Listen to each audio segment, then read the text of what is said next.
Hey everybody, it's Jason Blaha here, and today I want to chat with you guys a little bit about one of these myths that is growing, and unfortunately it's a myth that's being pushed by certain circles in the evidence-based training world and certain researchers, when the truth is tons of other researchers are completely disagreeing with it, and you have really good studies that disagree with it, and you have tons of people's real-world results that disagree with it. And that's this idea that volume is the primary driver of hypertrophy. And Dr. Brad and a lot of his cohorts are the people who are largely pushing that. People need to understand they're kind of doing their own thing, and you've got to understand they make money on lectures, they make money on books. There is actual reasons for them to promote something that's different than the norm, and it doesn't necessarily mean they're even doing it intentionally. There's going to be some financial bias towards that, but the whole point is that you really only have one primary researcher pushing it, and then a bunch of people who follow him and put out information and lectures in the community and argue on his behalf, who are backing it. And the reality is, when you look closely, and even a lot of experts have looked at the data in some of those studies, it's not really showing what's being concluded. In other words, yes, we know that training volume is a factor in hypertrophy. And up to a certain threshold, more volume equals more muscle growth, right? No one's arguing that, right? But it feels like people have gone to the other extreme. You had the hit Jedis who were like, oh yeah, you only need a couple of really, really intense sets, and that's all you need for growth every week, which was ridiculous. And that's not backed by the literature either, right? The scientific literature would suggest that there's an ideal range for maximum growth, and it's not that low, but it's certainly not unlimited, and it's not open-ended. And no matter what one study or two small studies ever show, the bulk of the data doesn't show that to be the case, that it's open-ended. Now, what's been interesting, when you look at a lot of the German volume studies that have been done recently, like all these volume studies that were done, you had the women's study, then you had the men's, what did they find? That in a single workout, if you did more than 10 sets per workout, you got slightly less muscle growth, right?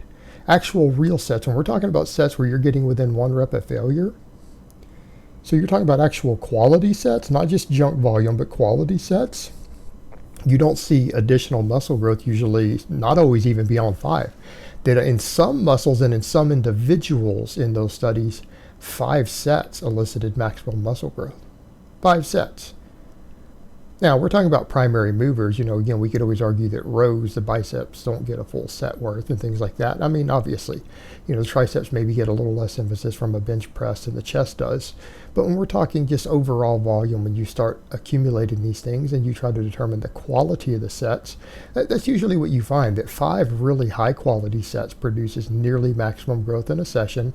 And in almost all cases, up to 10 does seem to produce maximum growth, something in the range of 10 sets.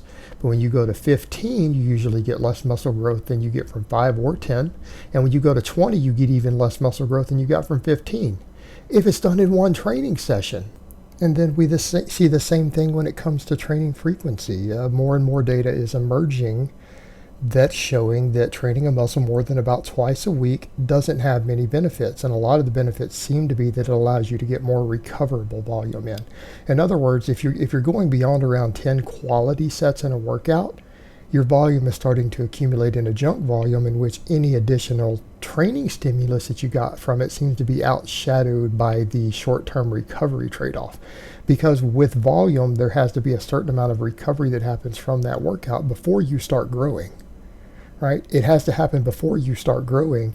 And if your recovery window is too long, it can start cutting tremendously into the actual growth window. And people need to remember, you don't grow more than about 2 days after a workout from training a muscle. So if you're not fully recovered enough within that 2 days to really facilitate the growth process, what happens? You get less muscle growth even if you had more training stimulus. So what we do seem to find, though, is that when you go to about twice a week for a muscle group, for more advanced lifters, not novices, novices can train at an even higher frequency consistently and make good gains. That's why you see full body 3-day-a-week programs for novices, and they work very well.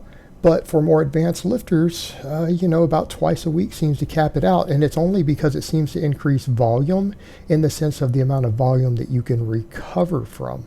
Because if you tried to spread out, say, 20 sets If you try to spread out, say, 20 sets into just one session versus spreading it over two, you get less muscle growth. But if you spread it over two, and this needs to be studied further, but the real world anecdote would suggest that seems to be the case, that usually elicits about maximum muscle growth, right? And you look at all that anecdote, and then you look at how most of the best athletes in the world, I'm not talking about bodybuilders on tons and tons of gear, right? I'm not talking about bodybuilders, I'm talking about real athletes. I'm talking elite level powerlifters, NFL players, various athletes in different sports who need to be strong and big and fast and everything else. And what has generally fallen in is going to be what? A 4-day-a-week upper lower type split, and people doing somewhere in the range of 10 to 20 total quality sets per week. Right? We're talking about sets where you get real close to failure or nearly maximum effort sets, whether it's a really heavy set, so you're lifting nearly maximum weights, or at least for low reps, or you're taking a set to failure, or you're doing some sort of really explosive compensatory acceleration work that's getting upper threshold fibers on every rep. So basically sets where you are getting multiple reps hitting upper threshold fibers, right? You're getting those upper threshold motor units. That seems to be what has worked for champions in a wide variety of sports by the best strength and conditioning coaches in the world, right? That's the anecdote. That seems to work really well.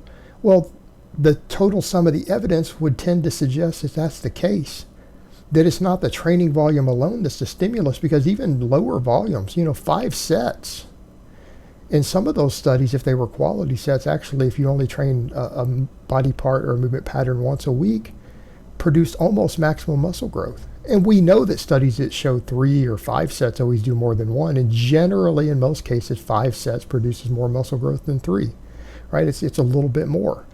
So yes, volume matters up to that threshold, but once you start getting into about that 5 to 10 quality set range, volume doesn't seem to do anything any further, right? It doesn't seem to do much of anything. And when we start approaching for really strong lifters at 10 sets per workout, you actually have to pay attention to the recovery elements of it, right? There's situations like that where we talk about maybe the sumo deadlift or the deficit deadlift seems to be easier to recover from than a conventional. A box squat might be easier to recover from than a normal back squat, right? You actually have to start looking at, can you recover from these sessions? And that starts to become even more important when you get towards 10, but you go back and look, and usually what do you see? You see 5 to 10 quality work sets being performed around twice a week, usually in a 4-day pattern, tends to produce the best athletes on earth. And incidentally, drug-free lifters tend to get the biggest and strongest once they're well beyond the novice phase, when they go to a system like that, and it works very well. And you start looking at the research that's out there, and it makes sense why this works. The problem we have, though, is, again, we've got all these circles who are promoting unlimited volume, and a lot of it seems to be at the expense of focusing on strength, right? Yet when we look at all the data, what do we know? Size and strength are enormously correlated. There's something like an 80% overlap between size and strength. And the same researchers will claim, well, yeah, this sort of training, they produce similar muscle growth, but you got stronger on this sort of training. But then when you think about it in the long term, that stronger usually facilitates better work capacity. It usually facilitates being able to handle heavier workloads over extended periods of time, so it's going to tend to produce better gains. So it's like they almost want to ignore the fact that the tension and strength end is enormously relevant. It's enormously relevant to hypertrophy. So we have a recovery component to it. So looking at how well you can recover and adapt to any individual exercise and training session, the quality of the reps, right? Are you reaching upper threshold fibers and how many times in that set? The tension involved, all of that seem to be just as important a factors as volume. And there seems to be very much an upper threshold of volume, and that really seems to be approaching around that 20 set per week. And that's only if it's spread out over multiple sessions. But that 20 set a week seems to be around the upper threshold. And in some cases, for some individuals, if the sets are quality enough, even going beyond about 10 sets per week if they're drug-free, and depending upon their recovery and all the factors going on, may not produce very much additional hypertrophy. Yet they keep pushing it. They keep pushing it in the same circle of guys. Other than the one or two that are on heavy amounts of gear, obviously, all the ones who are natty are really not making any progress. They're staying small, even the experts. Has anyone noticed that? Anyone notice that? They're breaking from what we know works in the real world, what we know works based upon looking at a variety of studies and comparing all that research with what real athletes and the best coaches in the world do. And what you find right now is that a lot of the data overlaps and seems to match very heavily with what the successful coaches do. And it doesn't seem to be that volume is the primary driver of hypertrophy. It's a factor. It's an important factor, but it is not even close to being the only factor. And unlimited volume and doing more up to a certain threshold doesn't seem to produce any additional results. All right, guys, but that's really all I have to say on that today. I hope it's been informative, and I will talk to you guys next time.